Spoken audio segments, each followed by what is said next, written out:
ജോമി. ഞാൻ മൂവാറ്റുപുഴ വാഴക്കുളം ഇടവക അംഗമാണ്.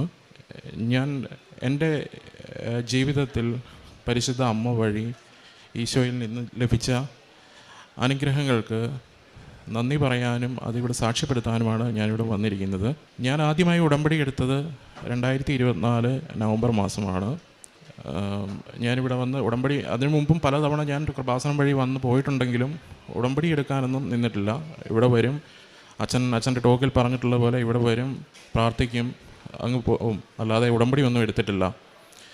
പക്ഷേ 2024 മെയ് മാസം എൻ്റെ വൈഫ് ഇവിടെ വന്ന് ഉടമ്പടി എടുത്തിട്ടുണ്ടായിരുന്നു.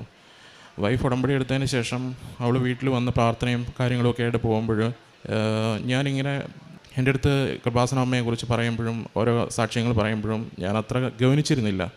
പക്ഷേ ആ 2024 ഒരു ഓഗസ്റ്റ് മാസമായപ്പോഴും ഞാൻ ഖത്തറിലാണ് വർക്ക് ചെയ്യുന്നത്. അപ്പം 2024 ഓഗസ്റ്റ് മാസമായപ്പോഴേക്കും ഞാനിങ്ങനെ വൈഫിന് വേണ്ടി ഒരു വിസിറ്റ് വിസയ്ക്ക് അപ്ലൈ ചെയ്തിരുന്നു. ഇതിന് മുമ്പ് പലപ്പോഴും ഞാൻ വിസിറ്റ് വിസയ്ക്ക് അപ്ലൈ ചെയ്തിരുന്നതാണ്. പക്ഷേ അന്നൊന്നും പല സാഹചര്യങ്ങൾ മൂലം അത് മുൻപോട്ട് പോയില്ല. പക്ഷേ ഞാൻ അന്ന് വിസിറ്റ് വിസയ്ക്ക് അപ്ലൈ ചെയ്തു. ആ വിസ അപ്രൂവായി. അതിനുശേഷം വൈഫ് വിസിറ്റിനായി ഖത്തറിലേക്ക് വരികയും അവിടെ വെച്ച് അവളുടെ ഉടമ്പടി പ്രാർത്ഥനയും കാര്യങ്ങളും എല്ലാം തുടർന്ന് കൊണ്ടുപോവുകയും ആ കൂട്ടത്തിൽ ഞാനും പങ്കാറാവുകയും ഉടമ്പടി വസ്തുക്കൾ ഉപയോഗിക്കുകയും എല്ലാം ചെയ്തിരുന്നു. ആ സമയത്ത് ഞാൻ വൈഫിൻ്റെ അടുത്ത് പറഞ്ഞിരുന്നു, എൻ്റെ ഒരു വലിയ സ്വപ്നമായിരുന്നു യൂറോപ്പിലോ ഓസ്ട്രേലിയയിലോ എവിടെയെങ്കിലും പോവുക എന്നുള്ളത്. അപ്പോൾ ഞാൻ പറഞ്ഞിരുന്നു, എൻ്റെ അമ്മ മാതാവ് അത് സാധിച്ചു തരുവാണെങ്കിൽ ഉറപ്പായും ഞാനിവിടെ വന്ന് ഉടമ്പടി എടുക്കാമെന്ന് പറഞ്ഞിരുന്നു. അത് പറഞ്ഞതുകൊണ്ടാകാം, അമ്മയെ വെല്ലുവിളിച്ച പോലെ പറഞ്ഞതുകൊണ്ടാകാം ഞാൻ വൈഫ് നാട്ടിലേക്ക് തിരിച്ചു പോന്നു. ഒരു മാസം വിസിറ്റ് കഴിഞ്ഞ് തിരിച്ചു പോന്നു. ഒരു 2 ആഴ്ചയ്ക്കുള്ളിൽ തന്നെ എനിക്ക് പെട്ടെന്ന് ഇയർ ബാലൻസിങ്ങിൻ്റെ ഇഷ്യൂ വന്നു. എനിക്കവിടെ നിൽക്കാൻ, അതായത് അവിടെ പല ഡോക്ടേഴ്സിനെ കാണിച്ചെങ്കിലും ട്രീറ്റ്മെൻറ്റൊന്നും കറക്റ്റായിട്ട് കിട്ടുന്നില്ല, അത് മാറുന്നില്ല. അങ്ങനെ ഒരാഴ്ചയോളം ഞാൻ ലീവിലായിരുന്നു, ഓഫീസിലൊന്നും പോകാൻ പറ്റുന്നില്ല. അപ്പോൾ അങ്ങനെ ആ ഒരു സാഹചര്യത്തിൽ ഞാൻ നമ്മുടെ ഓഫീസിൽ പറഞ്ഞ് ഞാൻ നാട്ടിലേക്ക് പോന്നു. നാട്ടിൽ ട്രീറ്റ്മെൻറ്റിനായിട്ട് വന്ന് ഇവിടെ വന്ന് ഡോക്ടറിനെ കാണിച്ച് മരുന്നെല്ലാം ട്രീറ്റ്മെൻറ്റ് സ്റ്റാർട്ട് ചെയ്തു. ഒരു 4-5 ഡേയ്സ് കഴിഞ്ഞതിന് ശേഷം ഏകദേശം ബെറ്ററായി തോന്നുന്ന സമയത്ത്, ആ സമയത്ത് വൈഫിൻ്റെ ഉടമ്പടി റിന്യൂ ചെയ്യേണ്ട ടൈമായിരുന്നു. അപ്പോൾ അങ്ങനെ വൈഫിൻ്റെ കൂട്ടത്തിൽ റിന്യൂവലിന് വേണ്ടിയിട്ട് ഞാനിവിടെ വന്നു. ഇവിടെ വന്നപ്പോൾ എന്തോ എനിക്കറിയില്ല, അമ്മ മാതാവിൻ്റെ ഇതുകൊണ്ടായിരിക്കാം, ഞാൻ ഇവിടെ ഉടമ്പടി എടുക്കാൻ തീരുമാനിച്ചു. അന്ന് തന്നെ ഞാനൊരു പുതിയ ഉടമ്പടി എടുത്ത് തിരിച്ച് വീട്ടിലെത്തി നോർമലായി തന്നെ ഉടമ്പടി പ്രാർത്ഥനയും കാര്യങ്ങളൊക്കെ ആയിട്ട് അങ്ങ് പൊയ്ക്കൊണ്ടിരുന്നു. പക്ഷേ ഇവിടെ നിന്ന് എൻ്റെ 2 ആഴ്ചയ്ക്ക് ശേഷം ഞാൻ ഖത്തറിൽ തിരിച്ചു പോയി.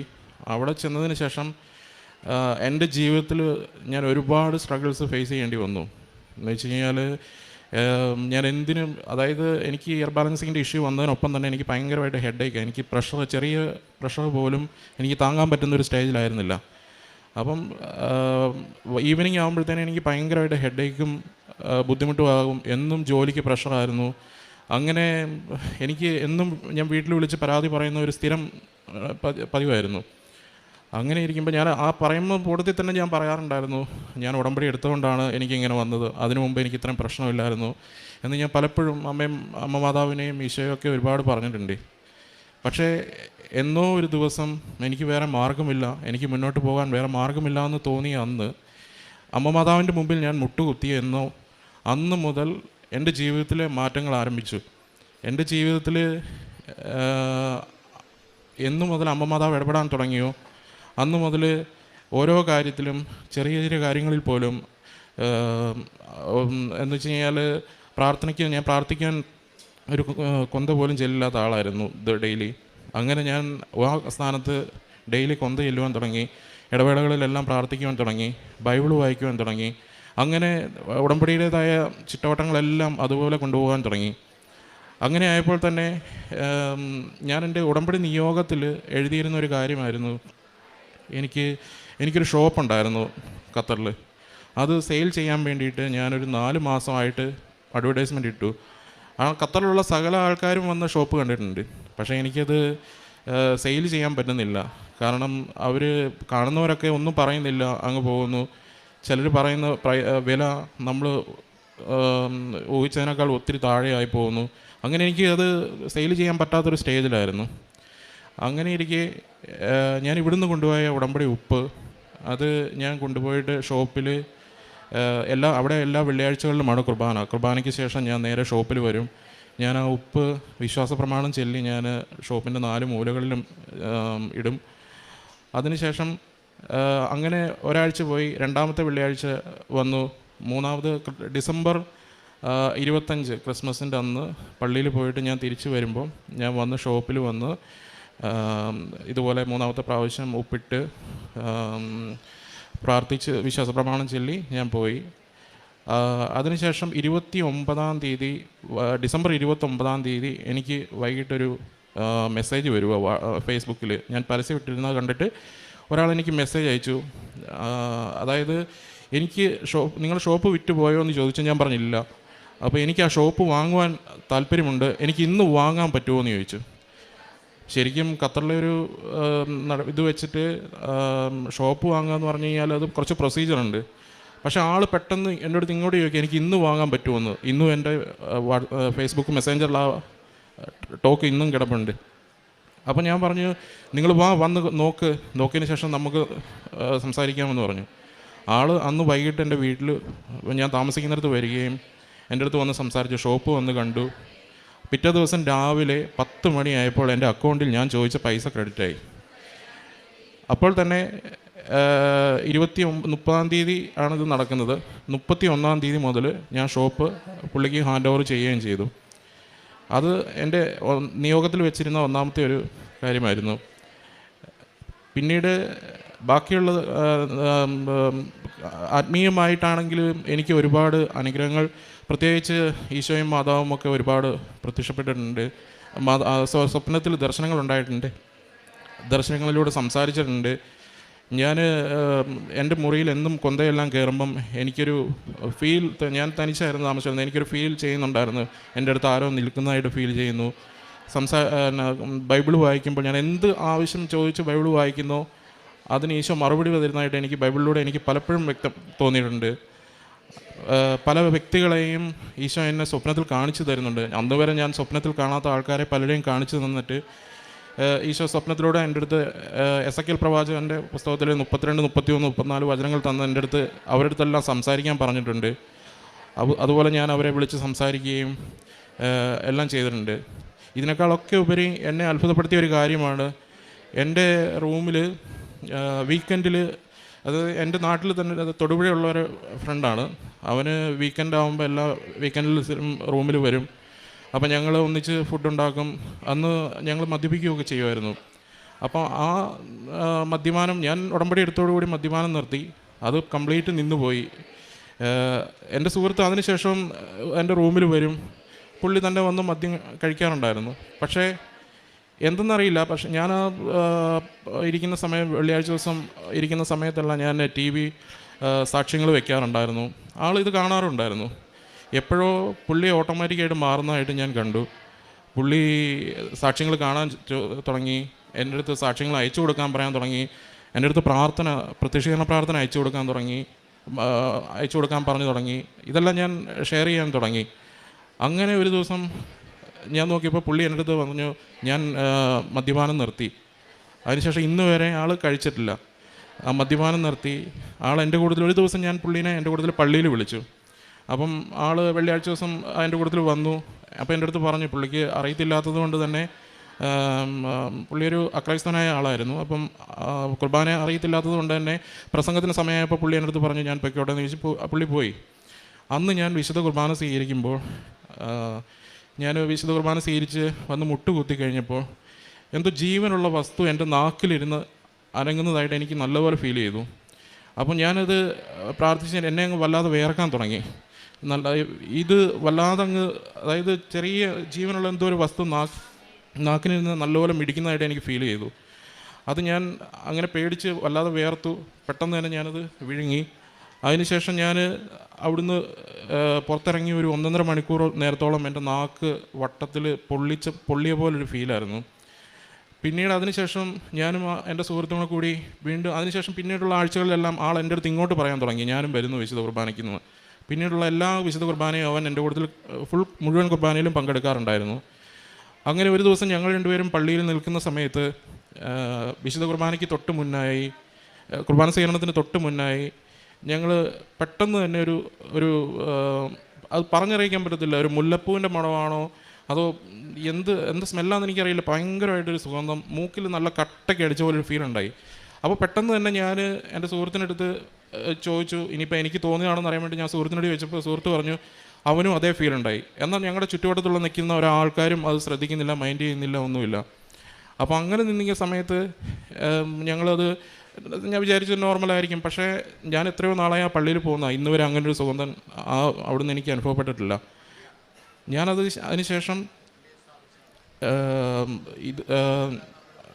അതിനുശേഷം ഞാൻ അത് പള്ളിയിൽ നിന്ന് ഞങ്ങൾ കുർബാന കഴിഞ്ഞ് ഇറങ്ങാൻ തുടങ്ങുന്നതിന് തൊട്ട് മുൻപായി, കുർബാന കഴിഞ്ഞ് വെളിയിലേക്ക് ഇറങ്ങുന്നതിന് തൊട്ട് മുൻപ് ഞങ്ങളുടെ മുന്നിൽ ഇരുന്നിരുന്ന ഒരു അപ്പച്ചനും അമ്മച്ചിയും നേരെ തിരിഞ്ഞ് നിന്നിട്ട് കൃപാസനം പത്രം ഞങ്ങൾക്ക് 2 പേർക്കും നീട്ടുവാണ്, ഞങ്ങളുടെ 2 പേരുടെയും കയ്യിലേക്ക് നീട്ടുവാണ്. ഇതിൽ കൂടുതൽ ഞാനതിൽ വിശ്വസിക്കാൻ എന്ത് വേണം? കാരണം ഞാൻ ആദ്യം അത് തോന്നിയതായി ഇരിക്കുമെന്ന് വിചാരിച്ച് സുഗന്ധാഭിഷേകം മൈൻഡ് ചെയ്യാതിരുന്നതാണ്. അത് ഞങ്ങളുടെ കയ്യിലേക്ക് കൃപാസനം പത്രം തന്നപ്പം ഇന്ന് വരെ എനിക്ക് ആ പള്ളിയിൽ നിന്ന് കൃപാസനം പത്രം കിട്ടിയിട്ടില്ല. അങ്ങനെ ഒരുപാട് അനുഭവങ്ങൾ. ആ സുഹൃത്ത് ഇന്നിവിടെ ഉണ്ട്, അവൻ നാട്ടിൽ ലീവിന് വന്ന് ഇന്ന് വന്ന് പുതിയ ഉടമ്പടി എടുത്തിട്ടുണ്ട്. അങ്ങനെ എൻ്റെ ജീവിതത്തിൽ ഒരുപാട് ആത്മീയമായിട്ട് അനുഗ്രഹങ്ങൾ പറയുകയാണെന്നുണ്ടെങ്കിൽ എൻ്റെ പല ആൾക്കാരെയും, എൻ്റെ പപ്പയാണെങ്കിൽ പോലും പപ്പ ലിവർ സിറോസിസ് ഉള്ള ആളാണ്. അപ്പം ആൾ ഇങ്ങനെ ഒരു വിശ്വാസക്കുറവുണ്ടായിരുന്നു. അപ്പം ഞാൻ പപ്പയ്ക്ക് വേണ്ടിയിട്ട് എന്നും പ്രാർത്ഥിക്കുമായിരുന്നു, ഒരു രഹസ്യം ചൊല്ലിയെന്നും പ്രാർത്ഥിക്കുമായിരുന്നു.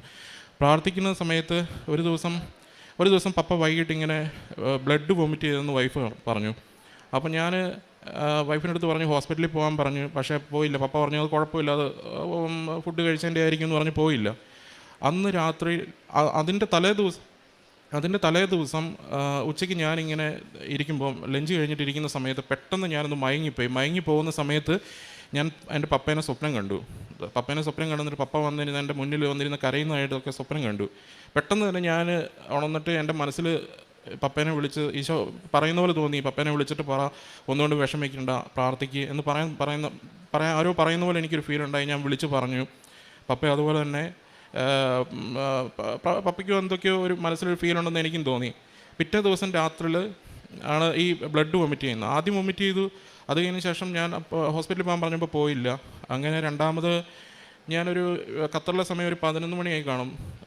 ആ സമയത്ത് ഞാൻ അച്ഛൻ്റെ ഒരു ടോക്ക് കണ്ട് പ്രാർത്ഥിച്ചുകൊണ്ടിരുന്ന സമയത്ത്, ആരാധനയുടെ സമയത്ത് ഞാൻ എൻ്റെ കൺമുന്നിലൂടെ മാതാവിനെ കാണിച്ചു തന്നു. പപ്പ ഞങ്ങളുടെ വീട്ടിലെ കട്ടിലിൽ കിടക്കുന്നു. മാതാവ് വന്നിട്ട് മാതാവിൻ്റെ കൈ കൊണ്ട് പപ്പയുടെ മുഖം മുതൽ താഴെ വരെ ഇങ്ങനെ തലോടി പോണ ഒരു രംഗം എൻ്റെ കൺമുന്നിൽ കാണിച്ചു തന്നു ആരാധന സമയത്ത്. അത് കഴിഞ്ഞ് ഞാൻ ആരാധന കഴിഞ്ഞ് ഞാൻ അങ്ങ് ഇരുന്ന് കഴിഞ്ഞപ്പോഴത്തേനും അപ്പം തന്നെ വീട്ടിൽ നിന്ന് കോള് വന്ന് പപ്പയും അമ്മയും വൈഫും എല്ലാവരും ഭയങ്കര കരച്ചിൽ, റൂമിനുള്ളിൽ മുഴുവൻ ബ്ലഡ്, ഭയങ്കര സീനായി. അപ്പോൾ ഇതെല്ലാം കൂടെ കണ്ടു കഴിയുമ്പോഴത്തേനും എനിക്കും ആപ്പാടെ ടെൻഷനായി. അങ്ങനെ ഞാൻ പെട്ടെന്ന് തന്നെ അടുത്തുള്ള ആൾക്കാരെ വിളിച്ച് അവർ ആശുപത്രിയിൽ പോയ സമയത്ത് ഞാൻ വീണ്ടും മുട്ടുകുത്തി നിന്ന് ഈശോയോട് പ്രാർത്ഥിച്ചു, എന്തിനാണ് ഈശോയെ എന്നെ അങ്ങനെ കാണിച്ചു തന്ന്. പിന്നെ ഇതിങ്ങനെയൊക്കെ സംഭവിച്ചപ്പോൾ എനിക്കും വല്ലാതെ വിഷമമായി, പേടിയായി. ഞാൻ മുട്ടുകുത്തി നിന്ന് ജപമാല ചെല്ലിയതിന് ശേഷം ഈശോ വീണ്ടും ബൈബിളിലൂടെ എൻ്റെ അടുത്ത് സംസാരിച്ചു. എൻ്റെ പപ്പയ്ക്ക് ഒന്നും വരില്ല, ഒന്നും സംഭവിക്കില്ല എന്നുള്ളത് ഈശോ ബൈബിളിലൂടെ തന്നെ എന്നോട് സംസാരിച്ചു.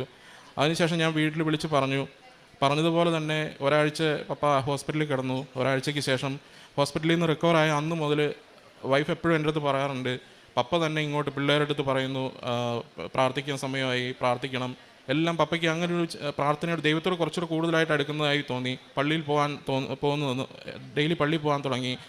അങ്ങനെ ഒരുപാട് വ്യത്യാസം എൻ്റെ വീട്ടിൽ തന്നെ കണ്ടു. അതുപോലെ തന്നെ ഒരുപാട് പേരെ ഇങ്ങനെ എൻ്റെ റിലേറ്റീവ്സിനെ ഒക്കെ എൻ്റെ സ്വപ്നത്തിൽ എൻ്റെ ഈശോ കൊണ്ട് കാണിച്ചു തന്നു. അതുപോലെ തന്നെ എന്നെ ഈ ബൈബിളിലൂടെ സംസാരിക്കാനും തുടങ്ങി. ഞാൻ മൈൻഡ് ചെയ്യുന്നില്ല എന്ന് കാണുമ്പോൾ പോലും ചെറിയ ചെറിയ കാര്യത്തിൽ പോലും ഈശോ എൻ്റെ അടുത്ത് റിപ്പീറ്റായിട്ട് എൻ്റെ അടുത്ത് സംസാരിക്കുന്നതായിട്ട് എനിക്ക് തോന്നി. പലപ്പോഴും ഞാൻ ബൈബിൾ എടുത്ത് വെച്ചിട്ട് നോക്കും, ഞാൻ ബൈബിളിന് എവിടെയെങ്കിലും അത് കറക്റ്റായിട്ട് അങ്ങനെ വരുന്നതാണെന്ന്. പിന്നീട് ഞാൻ എങ്ങനെ എടുക്കാൻ നോക്കിയിട്ട് ആ വചനങ്ങൾ കിട്ടാറില്ല. പക്ഷേ എൻ്റെ അടുത്ത് അങ്ങനെ സംസാരിക്കുന്നതായിട്ട് എനിക്ക് ഫീൽ ചെയ്തു. അങ്ങനെ ഞാൻ എൻ്റെ റിലേറ്റീവ്സിൻ്റെ അടുത്തും ആരോടൊക്കെ ഞാൻ കൃപാസനത്തെക്കുറിച്ച് പറഞ്ഞു, കൃപാസനത്തെക്കുറിച്ച് സംസാരിച്ചോ, എനിക്ക് ഈശോ സംസാരിക്കാൻ കാണിച്ചു തന്ന ആൾക്കാരോടൊക്കെ സംസാരിച്ചു. അവർക്കെല്ലാം ജീവിതത്തിൽ ഓരോ അടയാളങ്ങൾ ഈശോ കാണിച്ചു കൊടുക്കുന്നതായിട്ട് എനിക്ക് മനസ്സിലായി. അത് പല രീതിയിൽ അസുഖങ്ങളായിട്ടും അല്ല മറ്റ് രീതികളിലൊക്കെ കാണിച്ചു കൊടുക്കുന്നത്. പക്ഷേ അവരൊക്കെ ഓട്ടോമാറ്റിക്കായിട്ട് അമ്മയെക്കുറിച്ച് കേൾക്കാനും അവരെല്ലാം എന്നോട് സംസാരിക്കുന്നതിനുള്ള സാഹചര്യം ഈശോ എനിക്ക് ഉണ്ടാക്കി തന്നു. പിന്നെ അതിനുശേഷം ഞാൻ അങ്ങനെ ആ ഒരു സിറ്റുവേഷൻ നാട്ടിൽ വന്ന് ആ സമയത്ത് തന്നെ ഖത്തറിൽ ഞാൻ വർക്ക് ചെയ്തുകൊണ്ടിരുന്ന ഞാൻ പെട്ടെന്ന് തന്നെ ആ ഒരു ജോലിയുടെ പ്രഷർ നിമിത്തം ആ ഉടമ്പടിയിലായിരുന്ന സമയത്ത് തന്നെ ഞാൻ എൻ്റെ ജോലി ഞാൻ റിസൈൻ ചെയ്തു. അപ്പം എന്തിന് ഞാൻ അങ്ങനെ ചെയ്തു എന്ന് ചോദിച്ചാൽ എനിക്കിപ്പോഴും അറിയില്ല. പക്ഷേ ഞാൻ ആ ഉടമ്പടിയിലായിരുന്നതുകൊണ്ട് എനിക്കൊരു ധൈര്യമായിരുന്നു. അതിനുശേഷം ഒരു 3-4 മാസത്തോളം ഞാൻ അനുഭവിച്ച ടെൻഷൻ, വിഷമങ്ങളോ ഒരു കാര്യങ്ങളോ എന്നെ അഫക്റ്റ് ചെയ്യുന്നില്ല എന്നെനിക്ക് മനസ്സിലായി. കാരണം എൻ്റെ മനസ്സിൽ എപ്പോഴും ഒരു തോന്നൽ, സർവശക്തനായ എൻ്റെ ദൈവം എൻ്റെ കൂട്ടത്തിലുള്ളപ്പോൾ ഞാൻ എന്തിനു ഭയക്കണം എന്നുള്ളൊരു ചിന്തയായിരുന്നു എൻ്റെ ഉള്ളിൽ എപ്പോഴും. അങ്ങനെ ഞാൻ നാട്ടിൽ വന്ന് ഇവിടെ വന്ന് ഡെയിലി എൻ്റെ ഉടമ്പടി ആചാരങ്ങളെല്ലാം അതുപോലെ തന്നെ ഞാൻ കൊണ്ടുപോയി വിശുദ്ധ കുർബാനയിൽ എന്നും പങ്കെടുക്കും. വിശുദ്ധ കുർബാനയിൽ പങ്കെടുക്കുക എന്ന് പറഞ്ഞു കഴിഞ്ഞാൽ എനിക്ക് അറിയില്ല, എനിക്കിന്ന് അച്ഛൻ പറയുന്നത് പോലെ ഒരു ആർത്തിയാണ്. എനിക്ക് വിശുദ്ധ കുർബാനയ്ക്ക് പോകണമെന്നുള്ളൊരു ഭയങ്കര നമ്മൾ ഫുഡൊക്കെ നല്ല ഇഷ്ടമുള്ള ഫുഡ് കഴിക്കാൻ ഉള്ള ആർത്തി പോലെ എനിക്ക് വിശുദ്ധ കുർബാനയ്ക്ക് പോകണം. ആ ഒരു കുർബാന എന്ന് കേൾക്കുമ്പോൾ തന്നെ എനിക്ക് ആ കുർബാനയിൽ പങ്കെടുക്കാനും ഈശോയോട് പ്രാർത്ഥിക്കാനും അതൊരു പ്രത്യേക ഒരു അനുഗ്രഹം എനിക്ക് ഈശോ തന്നിട്ടുണ്ട്. അതുപോലെ തന്നെ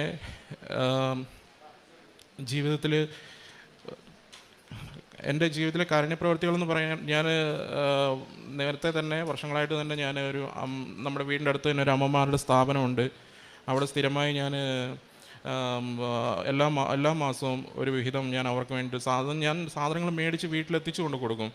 അങ്ങനെ ചെയ്യാറുണ്ട്. പിന്നെ എന്നെക്കൊണ്ട് ചെയ്യാൻ പറ്റുന്ന, എൻ്റെ മുന്നിൽ ആര് വന്ന് സഹായം ചോദിച്ചാലും ഞാൻ അവരെ ആരും തിരിച്ചു മടക്കി വരാറില്ല. പ്രത്യേകിച്ച് ഉടമ്പടി എടുത്തതിന് ശേഷം ഞാൻ എല്ലാ രീതിയിലും കാരുണ്യപ്രവൃത്തികൾ ചെയ്യാൻ പറ്റുന്ന രീതികളിലൊക്കെ എൻ്റെ ശാരീരികമായിട്ടും സാമ്പത്തികമായിട്ടും ഒക്കെ എന്നെക്കൊണ്ട് ചെയ്യാൻ പറ്റുന്ന രീതിയിൽ ഞാൻ സഹായിക്കാറുണ്ട്. പിന്നെ ഞാനൊരു ദിവസം ഞാൻ ആഴ്ചയിലെല്ലാം ഫാസ്റ്റിംഗ് എടുക്കുമ്പം ഞാൻ എന്ന് ഫാസ്റ്റിംഗ് എടുക്കുന്ന അതേ ദിവസം വൈകുന്നേരം ആയിക്കഴിയുമ്പോഴത്തേനും ഞാൻ ഒരു ദിവസത്തെ എൻ്റെ ഭക്ഷണത്തിൻ്റെ പൈസയ്ക്ക് ഞാൻ അവിടെയൊക്കെ ആണെന്നുണ്ടെങ്കിൽ മാളുകളിലൊക്കെ ചെന്ന് കഴിഞ്ഞാൽ വണ്ടികൾ വാഷ് ചെയ്യുന്നവരൊക്കെ ഉണ്ട്, അവർക്കൊക്കെ ഫുഡ് മേടിച്ച് കൊടുക്കാറുണ്ട്. അങ്ങനെ ഞാൻ എന്നെക്കൊണ്ട് ചെയ്യാൻ പറ്റുന്നതൊക്കെ കാരുണ്യ പ്രവൃത്തികളൊക്കെ ചെയ്യാറുണ്ട്. അങ്ങനെ ഞാൻ നാട്ടിൽ വന്നതിന് ശേഷം ഞാൻ അവിടെ ഖത്തറിലായിരുന്നപ്പോൾ തന്നെ എനിക്കൊരു ഇൻ്റർവ്യൂവിന് പറഞ്ഞിരുന്നു, അർമേനിയ എന്ന് പറഞ്ഞ രാജ്യത്തേക്ക് ഒരു ഇൻ്റർവ്യൂവിന് പറഞ്ഞിരുന്നു. പക്ഷേ എന്തുകൊണ്ടാണെന്ന് അറിയില്ല, ആ സമയത്ത് അത് ഹോൾഡായിപ്പോയി. എനിക്ക് അവിടെ വെച്ച് തന്നെ അവർ ഇൻ്റർവ്യൂവും കാര്യങ്ങളും ഒന്നും പറഞ്ഞില്ല. അത് ഞാൻ ഇന്ന് വിശ്വസിക്കുന്നു അത് എൻ്റെ ഈശോയുടെ തീരുമാനമായിരുന്നു എന്നുള്ളത്. കാരണം ഞാൻ 2 മാസമായിട്ട് 2-2.5 മാസമായിട്ട് ഇപ്പോൾ നാട്ടിൽ തന്നെ ഉണ്ട്. ഞാനിവിടെ വന്ന് എൻ്റെ ഉടമ്പടി പുതുക്കി അതിനുശേഷം വീണ്ടും ഈശോ എന്നെ സ്വപ്നത്തിൽ കാണിച്ചിരുന്ന ഈ ആൾക്കാരെല്ലാം എൻ്റെ വീട്ടിൽ വരാനും അല്ലെങ്കിൽ ഞാൻ അവരുടെ ഫംഗ്ഷനുകളിൽ പരിപാടിയിൽ പങ്കെടുക്കുവാനും അവരോടൊക്കെ അമ്മയെപ്പറ്റി സംസാരിക്കുവാനും അങ്ങനെ ഒരുപാട് അനുഗ്രഹങ്ങൾ ഈശോ എനിക്ക് തന്നു. അങ്ങനെ ഇരിക്കുന്ന സമയത്താണ് കഴിഞ്ഞ ഏപ്രിൽ 29-ാം തീയതി ഞാൻ കുർബാനയ്ക്ക് ശേഷം കുർബാന കഴിഞ്ഞതിന് ശേഷം മുട്ടുകുത്തി. അന്ന് എനിക്ക് വല്ലാതെ, കാരണം ജോബ് റെഡിയാകാത്തതിൻ്റെ ഒരു വിഷമം മനസ്സിലുണ്ടെങ്കിലും ഞാൻ അന്ന് ഈശോയോട് ചോദിച്ചു, ഈശോയെ എനിക്കെന്താണ് ജോബ് റെഡിയാകാത്തതെന്നുള്ളത്. ഞാൻ ആ വിശുദ്ധ കുർബാനയിൽ ശരിക്കും സമർപ്പിച്ച് പ്രാർത്ഥിച്ച് കഴിഞ്ഞ് ഞാൻ മുട്ടുകുത്തി കുരിശ് വരച്ച് എഴുന്നേൽക്കുന്ന സമയത്ത് 8 എന്ന് പറഞ്ഞൊരു നമ്പർ എനിക്ക് കാണിച്ചു തന്നു ഈശോ. അപ്പം ഞാനത് അന്ന് തന്നെ വീട്ടിൽ വന്നിട്ട് വൈഫിൻ്റെ അടുത്തും അമ്മയുടെ അടുത്തും പറഞ്ഞു, എനിക്ക് 8 എന്ന് പറഞ്ഞൊരു നമ്പർ കാണിച്ചു തന്നു, എന്താണെന്നറിയില്ല എന്ന് പറഞ്ഞു. അപ്പം ആ ആഴ്ചയിൽ തന്നെ ജോസഫ് അച്ഛൻ്റെ ധ്യാനമുണ്ട്, ഉടമ്പടി ധ്യാനത്തിൽ. അത് ഫസ്റ്റിലായിരുന്നു, 1-ാം തീയതി ആയിരുന്നാണ് ഞാൻ ഓർക്കുന്നത്.